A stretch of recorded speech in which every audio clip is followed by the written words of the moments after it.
naman po at talagang dadako na naman tayo sa ating papuri at pagsamba. Kapatid, handa ka na bang magpuri? Naniniwala ako na paghanda ang ating puso, handang tumanggap, handang magpabago, handa talagang tanggapin ang presensya ng Panginoon, talagang darating siya. Kapatid, may nanghihina ba sa atin ngayon?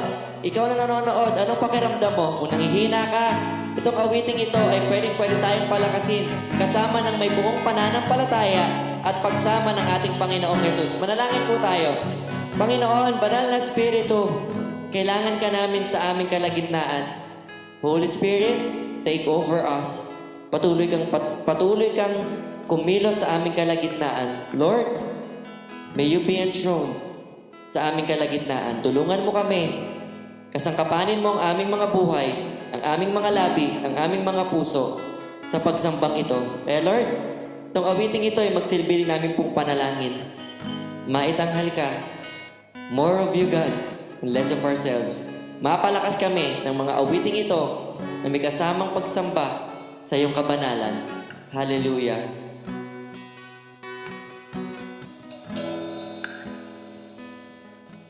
Oh, Jesus, ikaw lamang ang kailangan. Pag-ibig mo'y walang hanggan.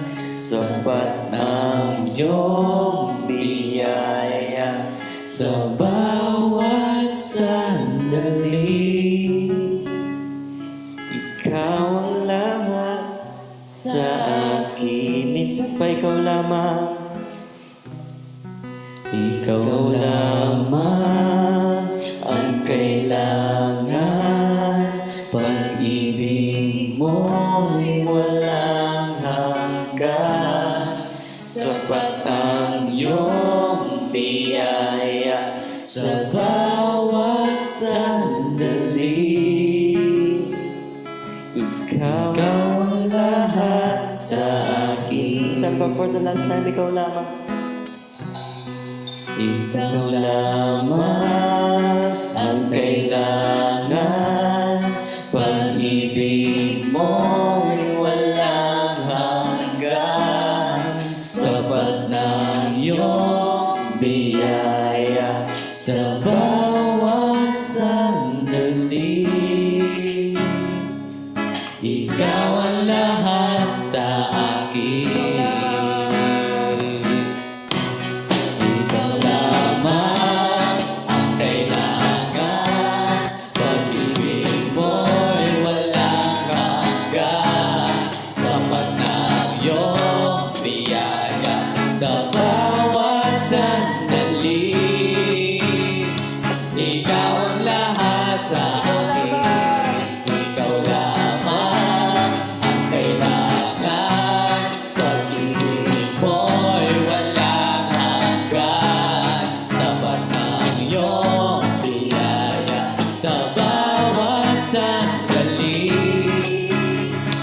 Ikaw ang lahat sa akin. Ikaw ang kalakasan.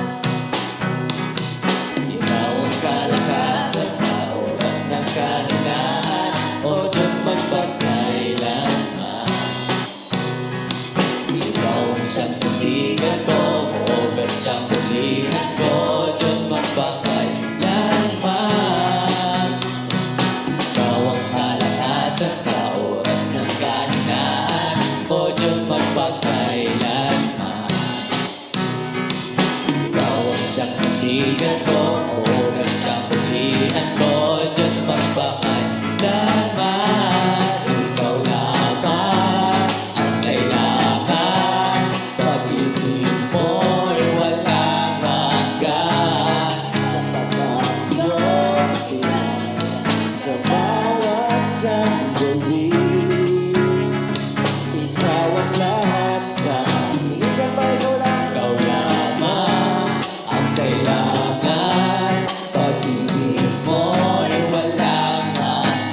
siyang saligan ko, ugat siyang kulihan ko, Diyos magpagkailanman.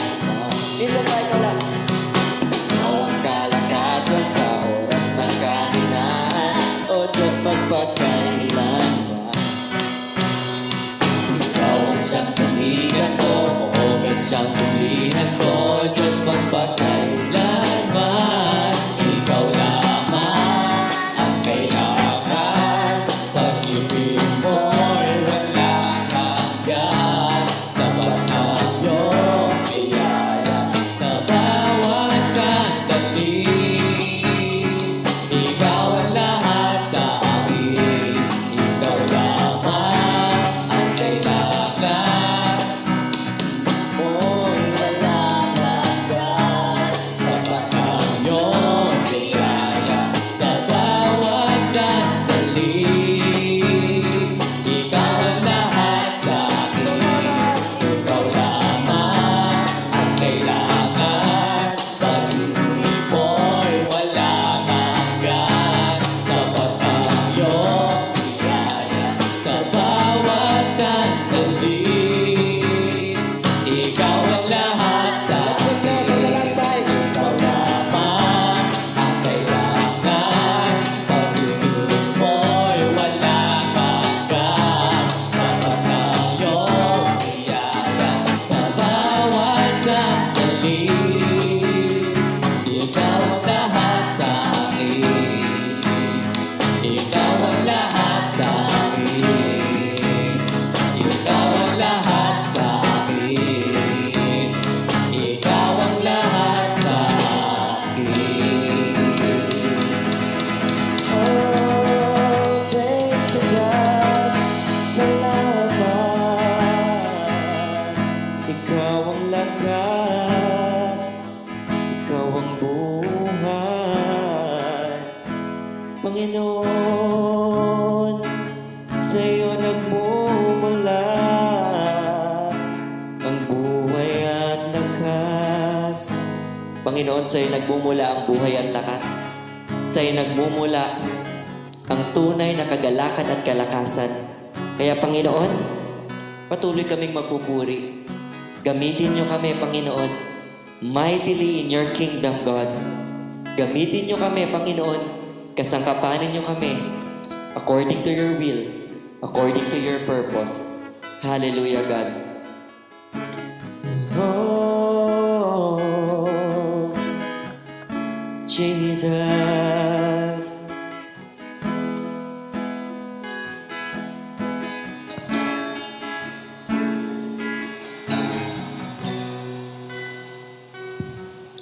Oh, Diyos, ako'y maging tahanan,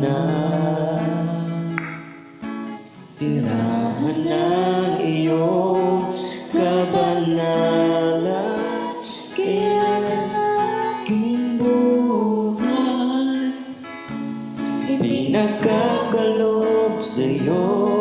Gamitin mo, Jesus, dakilain ang ngalan mo. Minsan pa laobin mo, minsan pa. O Diyos, ako'y gawing tahanan, tirahan ng iyong kabanalan, kaya ng aking buhay ipinagkakaloob sa'yo. Gamitin mo, Jesus, dakilain ang ngalan mo. Di mo ang aking labi magsabi ng iyong pagmamahal at buhay sa buong daigdig. Gamitin ang aking mga kamay, kasangkapanin sa pag-abot ng lunas ng iyong himala sa akin. Luwalhatiin ka ng buhay na alay namin.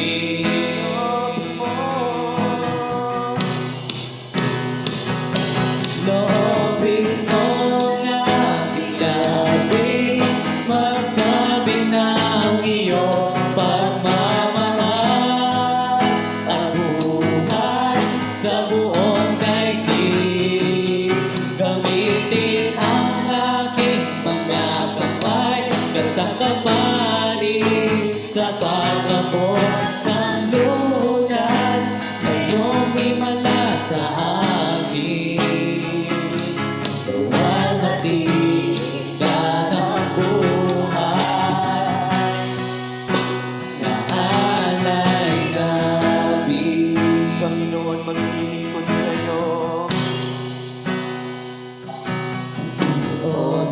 ako'y maglingkod sa'yo. Patnubay ko ay ang pag-ibig mo. Pupurihin ka habang buhay, ngayon at kailanman. Gamitin mo, Jesus, luwalhatiin ang ngalan mo. O Diyos, ako'y maglingkod sa'yo. Patnubay ko ay ang pag-ibig mo. Pupurihin ka habang buhay, ngayon at kailanman. Gamitin mo, Jesus, luwalhatiin ang ngalan mo. Loobin mo magsabi ng iyong pagmamahal sa buong daigdig. Gamitin ang aking mga kamay sa kapalit, sa pag-abot ng lunas na iyong himala sa akin. Luwalhatiin ka ng buhay na alay namin.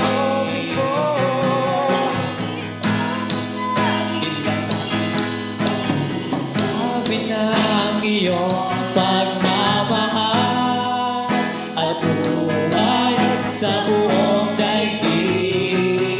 Gamitin ang aking mga kamay sa kapanig, sa pag-abot ng lunas ng iyong himala sa akin. Luwalhatiin ka ng buhay na alay namin.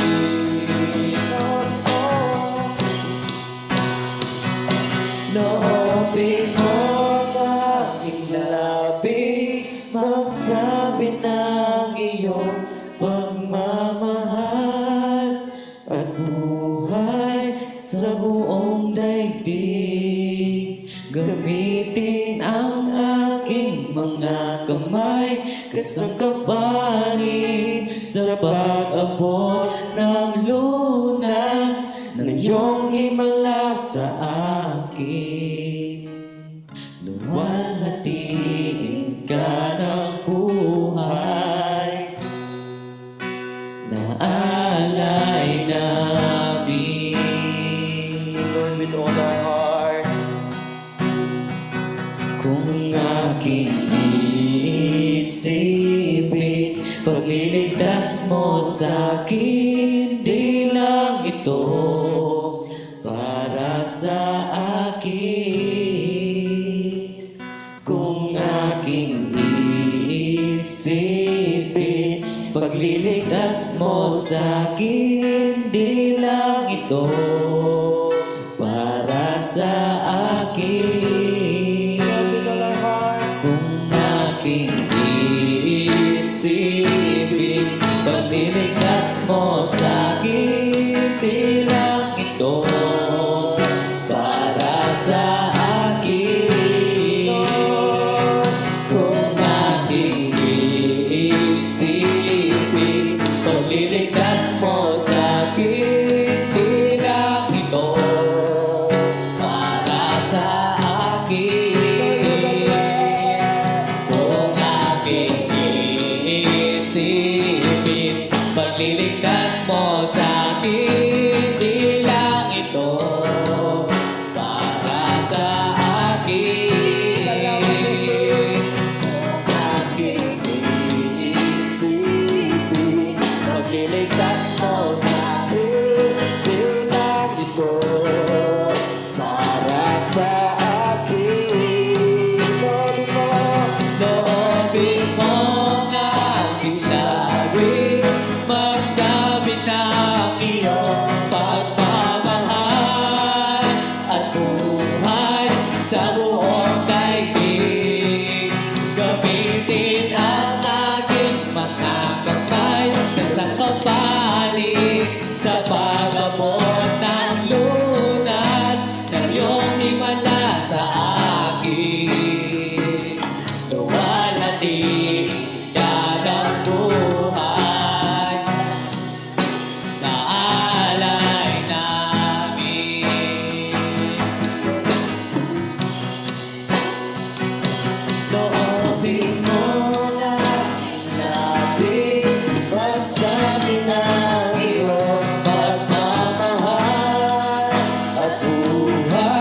sa buong daigdig. Gamitin ang aking mga kamay sa kapanin sa pag-abot ng lunas na iyong imala sa akin. Luwalhatiin ka ng buhay na alay natin. Luwalhatiin ka ng buhay na alay natin. Luwalhatiin ka ng buhay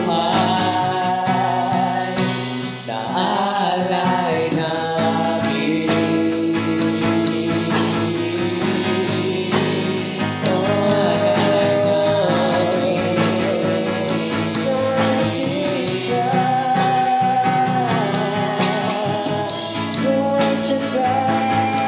Let's worship the Lord. Let's worship the King. Let's worship the King.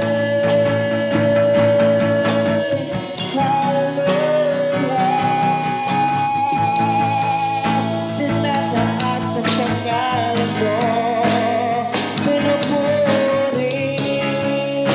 Let's sing. Let's worship. Let's give praise. Let's adore the King. Hallelujah. We adore you. We love you. Salamat sa pagmamahal. Salamat sa pag-ibig. Salamat sa pagpaparanas. Salamat sa pagpapalaya. Salamat sa katagumpayan. Salamat sa biyaya at pagpapala. Salamat sa buhay, Panginoon. Sa'yo namin ito'y binabalik, O God. Sa aming pinakamataas na pangalan, sa pinakamatamis na pangalan ng aming Diyos na buhay. In the name of Jesus. Amen, amen. Hallelujah, God. Salamat po. Salamat aming Diyos. Dahil karapat-dapat ka ng lahat sa amin. Karapat-dapat ka ng aming pagpalakpak. Karapat-dapat ka ng aming pagsigaw. Karapat-dapat ka ng aming mga buhay. Luwalhatiin ka, aming Ama, sa pangalan ni Jesus. Amen, amen.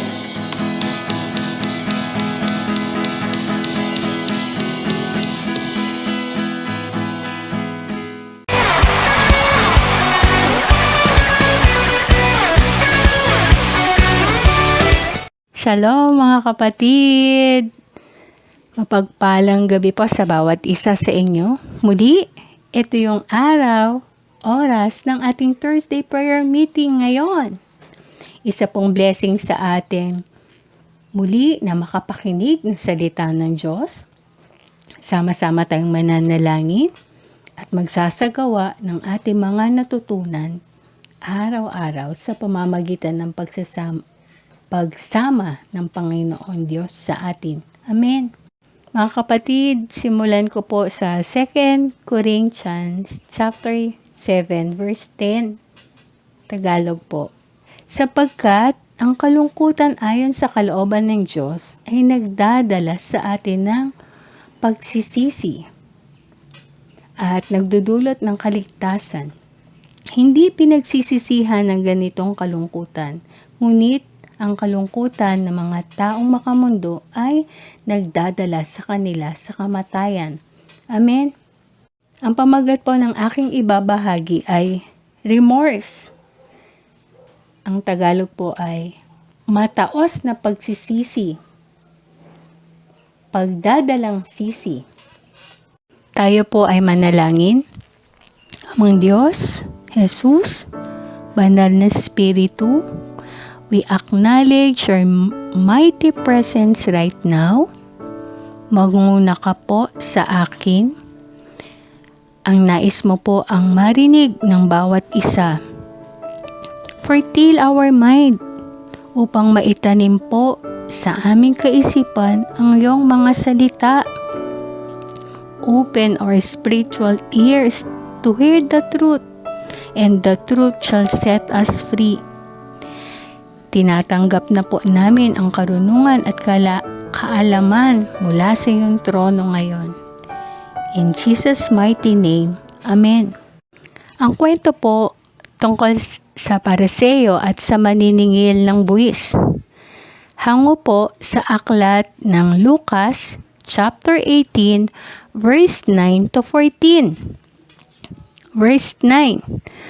May mga tao roon na matuwid ang tingin sa sarili at humahamak sa iba. Kaya sinabi ni Jesus sa kanila ang talinhagang ito. Verse 10. May dalawang lalaking pumunta sa templo upang manalangin.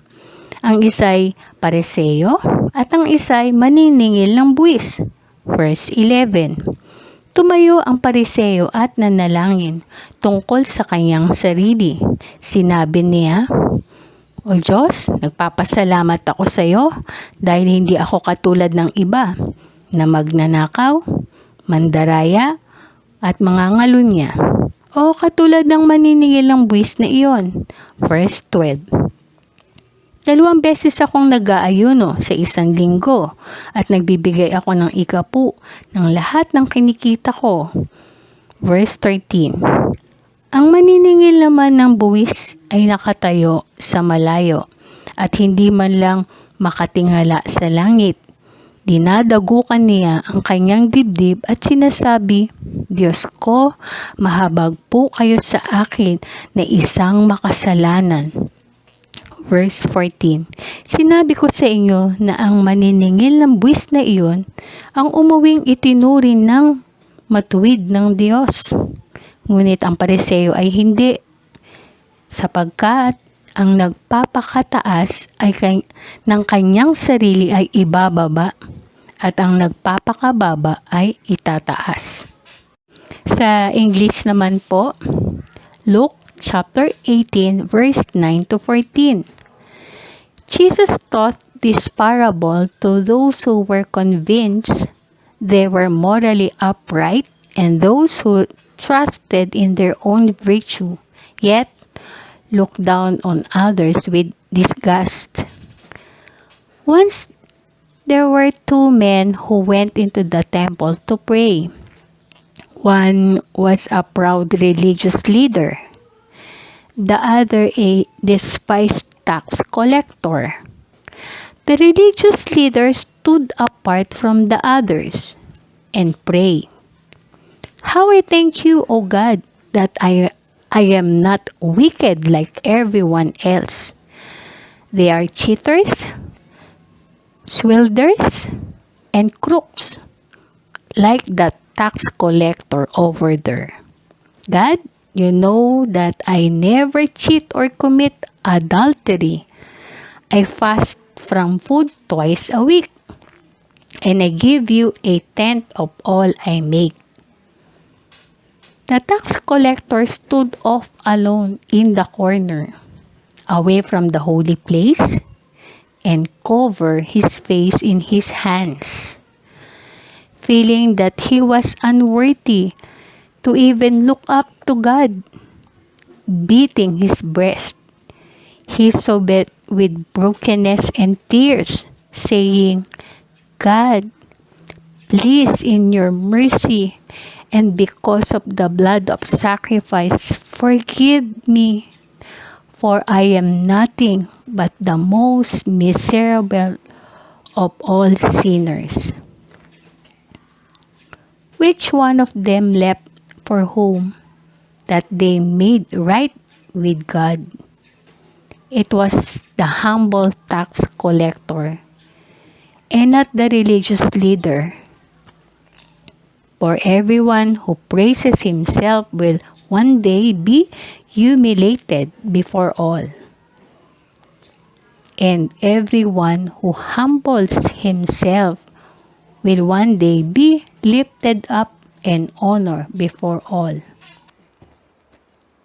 May dalawang lalaking pumasok sa templo upang manalangin.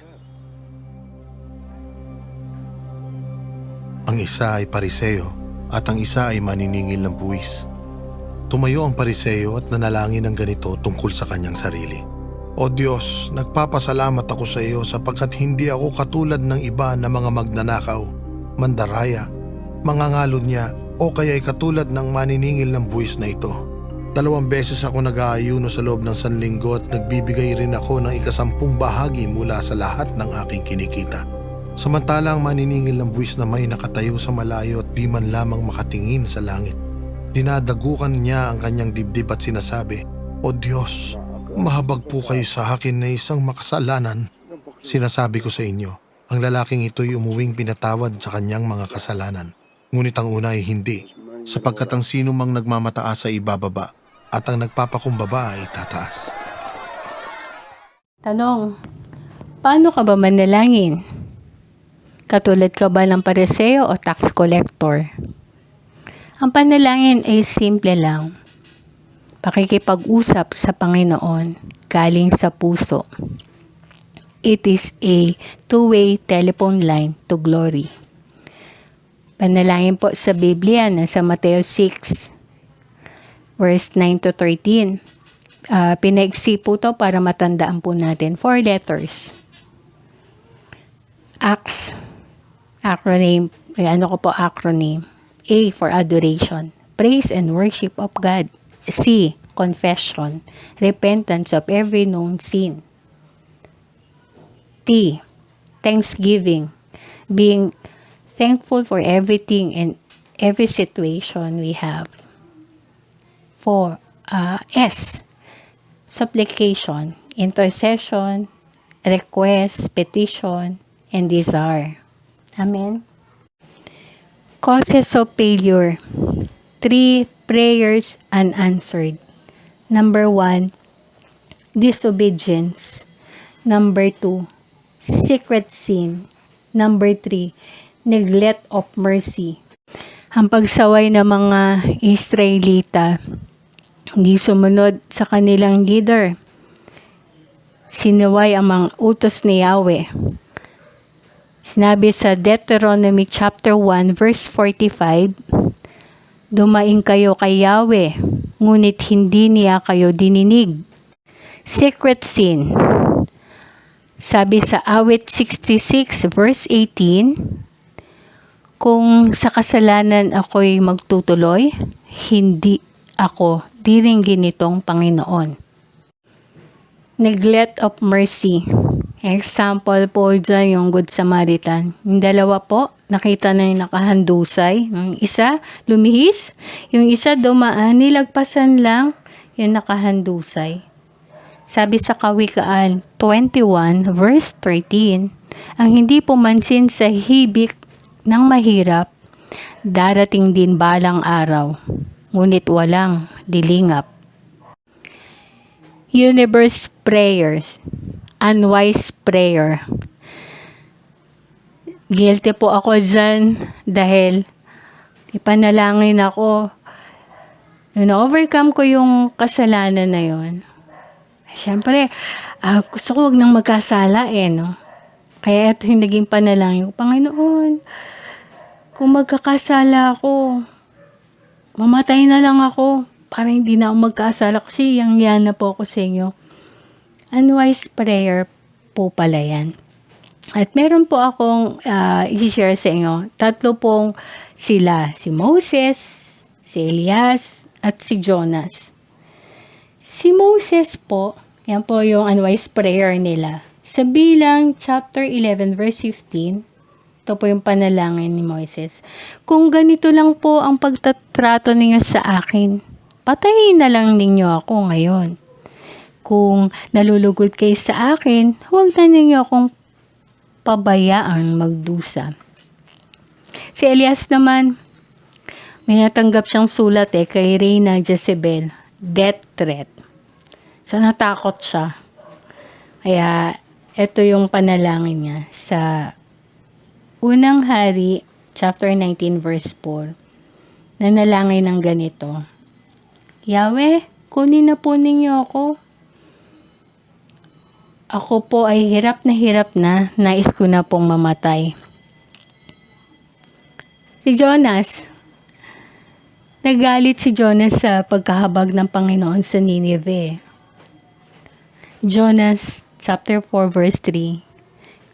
"Kaya Panginoon, kunin mo na lang ako dahil mas mabuti pang mamatay ako kaysa mabuhay." Mga kapatid, yun po yung reason, no? Bakit hindi sinasagot panalangin natin?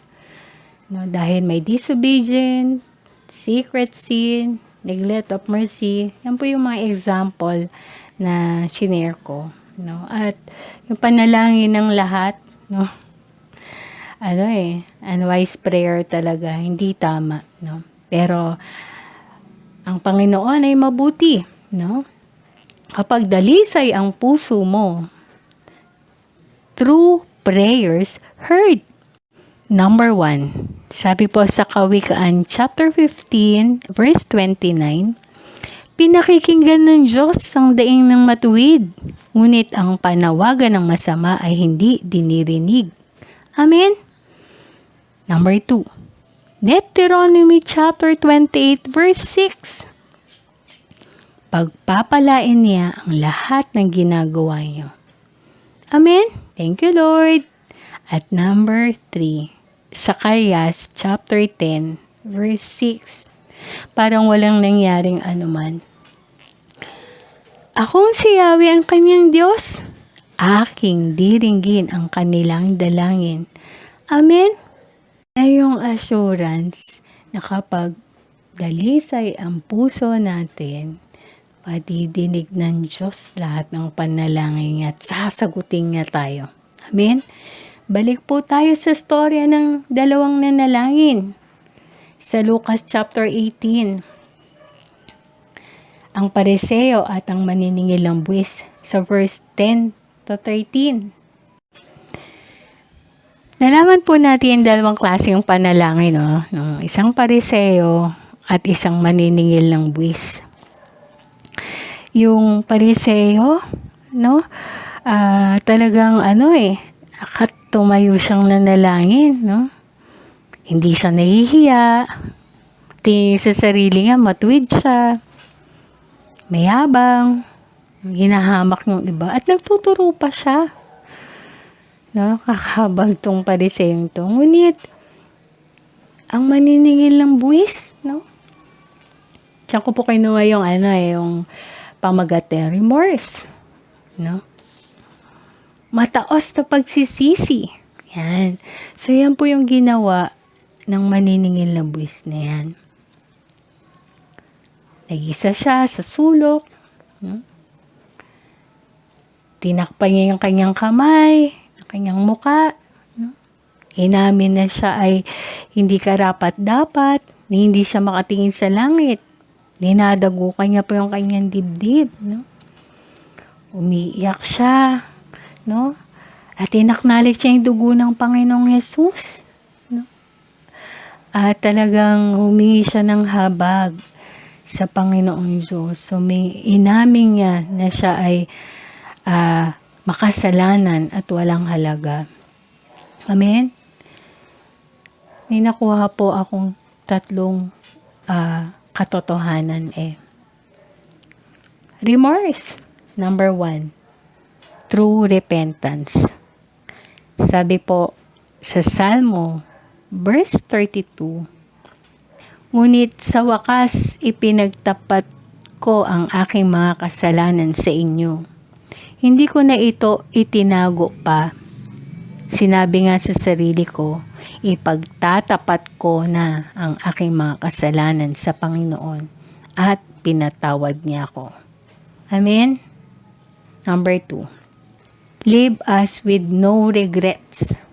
Hebreo chapter 8 verse 12. Sapagkat patatawarin ko ang kasamaan nila at lilimutin ko na ang mga kasalanan nila. Amen? Live us with no regret. We will place in the right standing with God. Amen?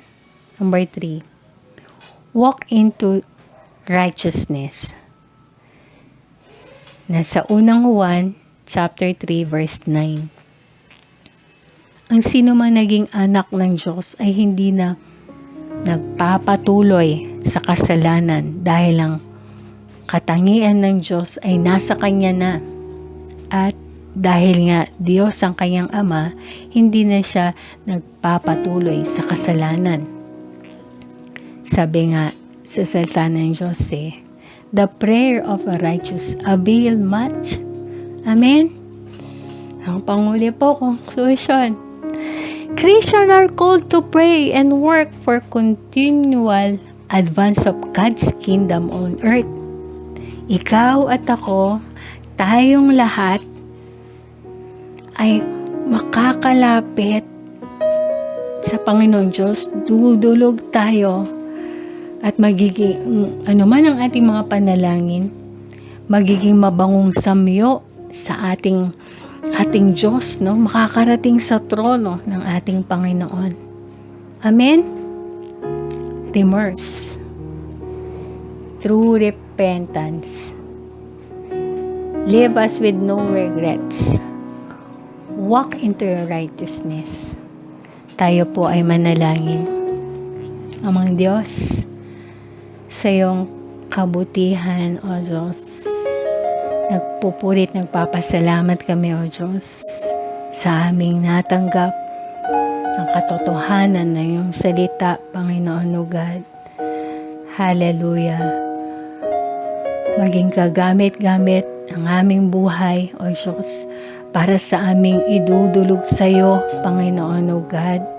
Hallelujah. Sa pamamagitan ng true repentant ng aming gagawin personally, O God, as a church, Panginoon, O God, gagawin namin yan to please you, Lord.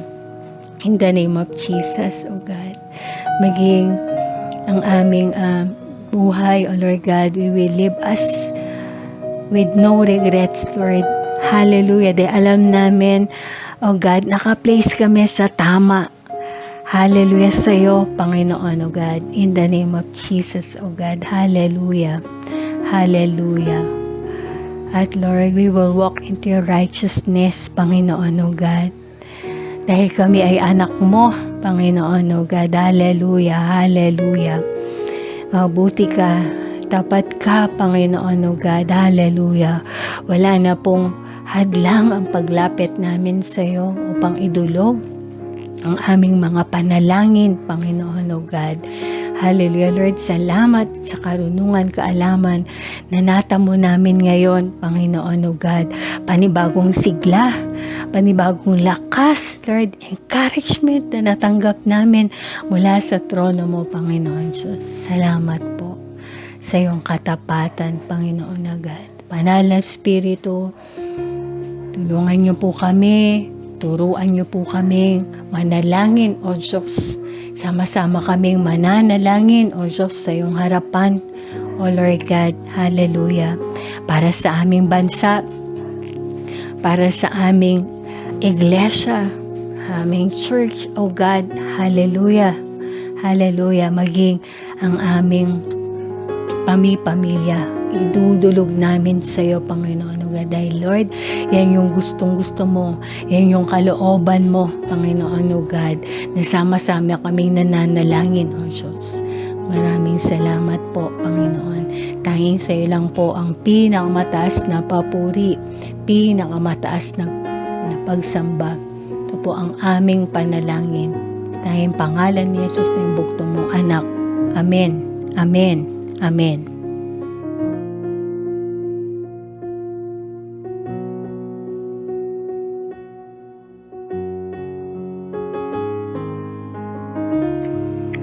Sige po, panalangin po natin ang bawat pamilya sa bansang ito. Bago po tayo manalangin, ay ating pong muna basahin kung paano tayo manalangin sa Mateo 6, 9 to 13. Ama naming nasa langit, sambahin nawa ang iyong pangalan. Dumating nawa ang iyong kaharian. Masunod nawa ang iyong kalooban dito sa lupa, tulad ng sa langit.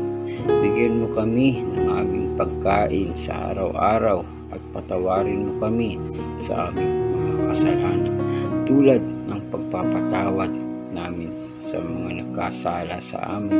At huwag mo kaming hayaang matukso hindi iligtas mo kami sa masama. Hallelujah, Lord God, Father God in heaven. Hindi, Panginoon, nilalapit ko sa iyo, Panginoon, ang pamilya ng aming bansa. Ang bawat pamilya, Panginoon, Lord, ay magkaisa. At naway, Panginoon, masunod lamang, Panginoon, yung kalooban mo, Panginoon, dito sa lupa, Panginoon, Lord God. Ikaw, Panginoon, ang maghari sa bawat pamilya.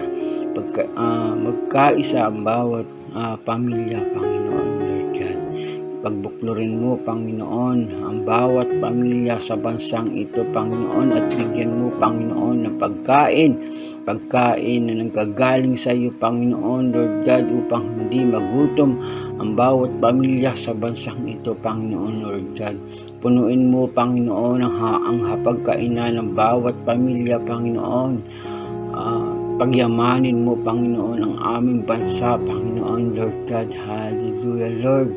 Ikaw po, Panginoon, ang manguna sa bawat sitwasyon na kinakaharap, Panginoon, ng bawat pamilya, Panginoon, Lord God. Huwag mo po ahayaan, Panginoon, na mawasak, Panginoon, ng kaaway ang bawat pamilya sa bansang ito, Panginoon, Lord God. Huwag mo po hayaan na maging watak-watak ang pamilya, Panginoon, Lord God.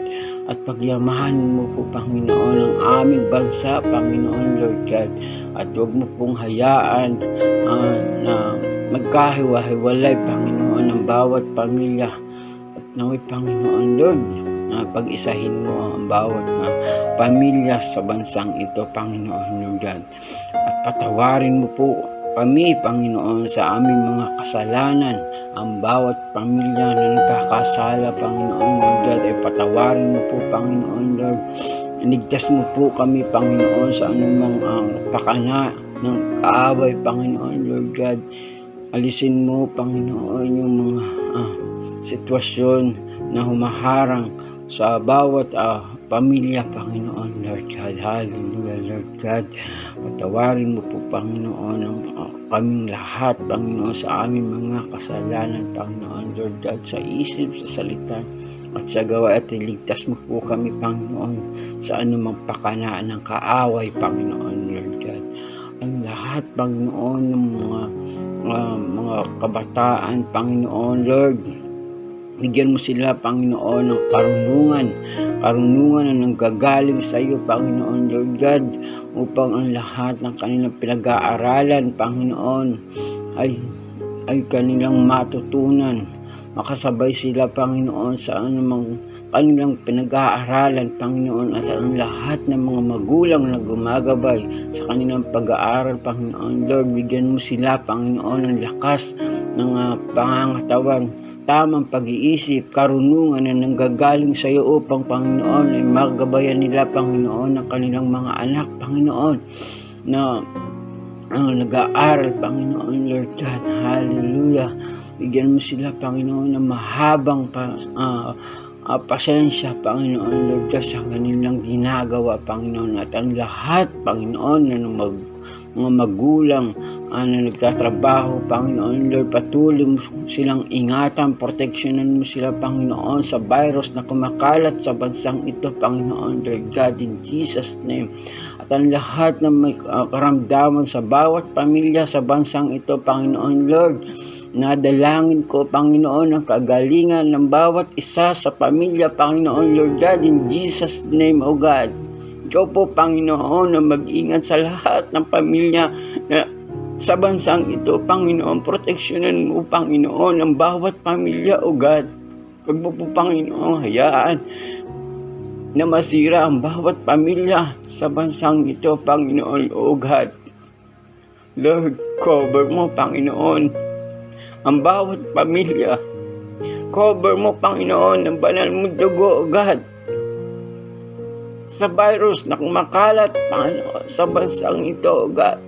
Alam namin, Panginoon, Lord, Ikaw lamang, Panginoon, ang makakagawa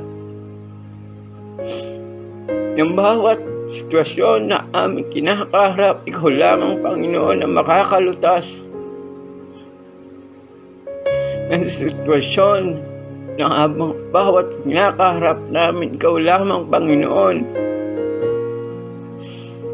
ang makakapagpagaling sa lahat ng may sakit, Panginoon, Lord God, in Jesus' name, O God.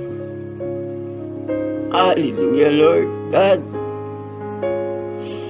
Patuloy mo pong ingatan, O God,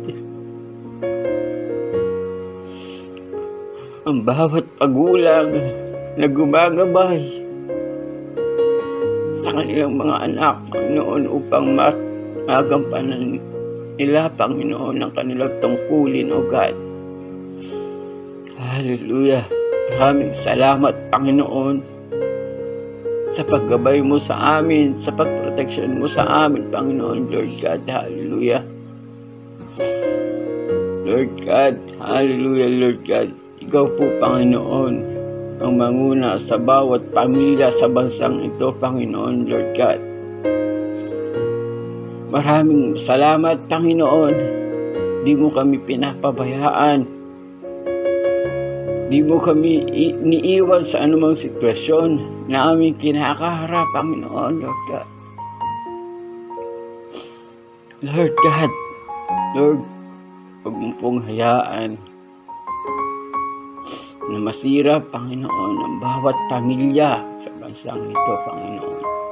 Lord, pagyamanin mo, Panginoon, ang aming bansa, O God, upang, Panginoon, hindi na magkahiwa-hiwalay ang bawat pamilya na nag-iibang bansa, Panginoon, para kumita sa ibang bansa para matugunan ang pangangailangan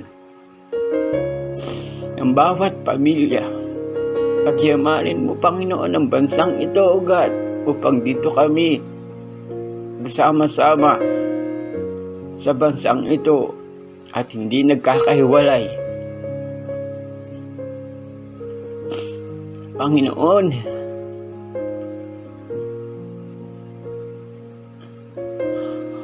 alam namin, Panginoon, na walang imposible sa iyo, Panginoon.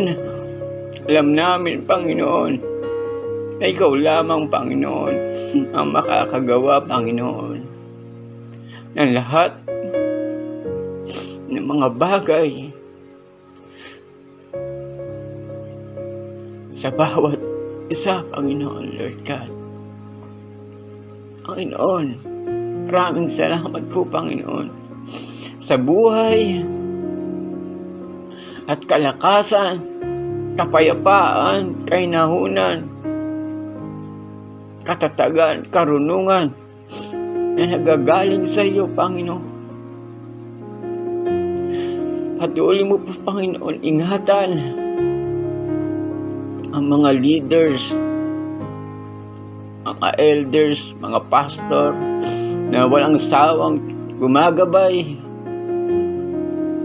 sa amin, Panginoon, Lord God. At ang aming Pangulo, Panginoon, Lord, patuloy mo siya, Panginoon, bigyan ng lakas sa pangangatawan, tamang pag-iisip, karunungan na nagagaling sa iyo, Panginoon, Lord God. Kaya upang maging mapayapa ang bansang ito, Panginoon, Lord God. Maging matatag ang bansang ito, Panginoon, Lord God. Hallelujah, Lord God. Maraming salamat po, Panginoon, Lord God. Muli, ibinabalik ko sa iyo, Panginoon, ang pinakamataas na papuri at pagsamba sa pangalan ng iyong anak na si Jesus. Amen. Hallelujah, Jesus. Hallelujah, Father God. Hallelujah, Holy Spirit. Lord, we are praying for the body of Christ, your bride, O Lord. We pray, Panginoon, sa lahat ng churches sa aming bansa. Nagdedeklara po kami ng revival sa lahat ng churches in the name of Jesus, O God. Lord, we pray for JGA churches, most especially sa aming iglesia, Lord, sa JGA Bukal Tanza. Panginoon, patawarin mo po kami kung naging complacent po kami. Lord, we pray for revival. Patuloy mong gisingin, Lord, yung bawat isa. Set a fire in our hearts, O God, in our soul, Lord. Lord, I decree your word in our church that we are destined to greatly increase, O God. And I believe, God, that this is not just about the increase in quantity of people na dadalo sa iyong iglesia, but also, Lord, in our personal relationship to you. Lord, increase our faith, God. Increase our intimacy with you. Lord, we desire to know you more. We desire to have a deeper and more intimate relationship with you, Jesus. And Lord, we also pray na ngayon as we are in the harvesting season, Lord, raise up more harvesters in our church. Raise up more preachers, more teachers, missionaries, evangelists, oh God, more intercessors, Panginoong Jesus. Raise up more overseers to watch over your church, Lord. And Lord, open our hearts and minds, open our spiritual eyes, God, so we could see your plans for our church. Open our spiritual ears to hear your voice and to hear your instructions clearly, God, para sa aming church. Lord, make us sensitive sa bawat divine shifting na nangyayari sa spiritual realm. And Lord, I pray na patuloy naming malakaran ng destiny na ibinigay mo sa aming church. And patuloy kaming maging align sa will mo, God. Lord, dinadalangin din namin ang bawat kongregasyon ng JGIA Bukal Tanza sa pangunguna ng aming core leaders hanggang sa bawat pamilya na dumadalo sa iyong iglesia. Lord, we declare healing sa lahat ng karamdaman na nararanasan ng bawat isa, physically man ito, mentally, emotionally, tigit sa lahat spiritually, O God. Lord, ikaw ang mag-bless sa kabuhayan ng bawat isa. At tunay nga, Lord, na nagpapasalamat kami dahil never mo kaming pinabayaan. Salamat, Lord, sa provision mo sa bawat isa. And Lord, we continue to decree your word in Psalms 91 and continue to plead the blood of Jesus all over our households, Panginoon. And Lord, send your angels to be with us sa araw-araw, Panginoon, to watch over us and protect us. Lord, maraming salamat, Panginoong Jesus, and we continue to declare that ikaw yung patuloy na maging sentro ng aming church, Lord God. Continue to glorify your name, O God, sa aming simbahan. Lord, maraming salamat po. We bring back all the glory and honor and highest praise to the most holy name of God. In Jesus' name we pray. Amen. Amen. Father God in heaven, our Lord and Savior, we thank you for this chance na makapanalangin para sa aming bansa. Lord, we acknowledge na ikaw po ang creator namin, maging ng mundo at ng bansa namin. Kaya naman, Lord, ang bansa namin ay para sa iyo lamang. Kaya sa iyo po namin inilalapit at itinataas ang bansang Pilipinas. Lord, patawarin mo po ang aming bansa sa mga kasalanan ng generation by generation lang na ipapasa. Patawarin mo po ang aming gobyerno sa madudumi at mapanlinlang na gawa sa loob nito. Patawarin niyo po kaming mga taong pinagkatiwalaan niyo sa kapaligiran, ngunit hindi nag-ingat bagkus nanguna pang dungisan ito, Panginoon. Lord, forgive us kung ang mga kapwa Pilipino pa namin ang aming kaaway at ang ibang lahi ang mas pinapanigan. Patawarin mo po ang mga nagawa ng mga kamay ng mga Pilipino sa bansang ito na iyong tinatangi. Hallelujah. Lord, dalangin namin ngayon, Panginoon, ang patuloy mo pong pagsama at paglukob sa aming bansa mula Batanes hanggang Hulo. Bakuran mo po ang aming bansa sa anumang badya ng kaaway, sa anumang kaanyuan. In Jesus' name, Lord, mapabagyo, lindol, malalaking alon, pananakop man ito ng ibang bansa at maging anumang hidwaan sa pagitan ng mga karatig naming bansa, Panginoon. In Jesus' name, Lord. Iukol mo nga po ang mga bagay na para sa aming bansa at hindi po ito maagaw. In Jesus' name. I-bless niyo po ang aming mga manggagawa, Lord, sa loob at labas ng Pilipinas. I-bless niyo po, Lord, ang mga businesses ng mga Pinoy. Pagyabungin niyo po ito. I-bless niyo po ang bawat pamilyang Pilipino sa kanilang mga tahanan. Ikaw nga po, Panginoon, ang siyang maging provider sa aming hapag, ang maging source ng aming kalakasan. Sa iyo kami sumandig, Lord, para sa karunungan, sa aming kasiyahan at kapayapaan, lalong-lalo na po sa sitwasyong mayroon kami ngayon. Panginoon, cover the Philippines with your holy, most holy and precious blood against all viruses. Right now, Lord, we claim all the victories, your promises, at breakthroughs, Lord, na matagal mo na pong inihanda para sa amin at sa bansa namin. Salamat, salamat Panginoon, dakila ka sa aming bansa. To you be all the glory and praise, Lord. In Jesus' name, everybody say, Amen.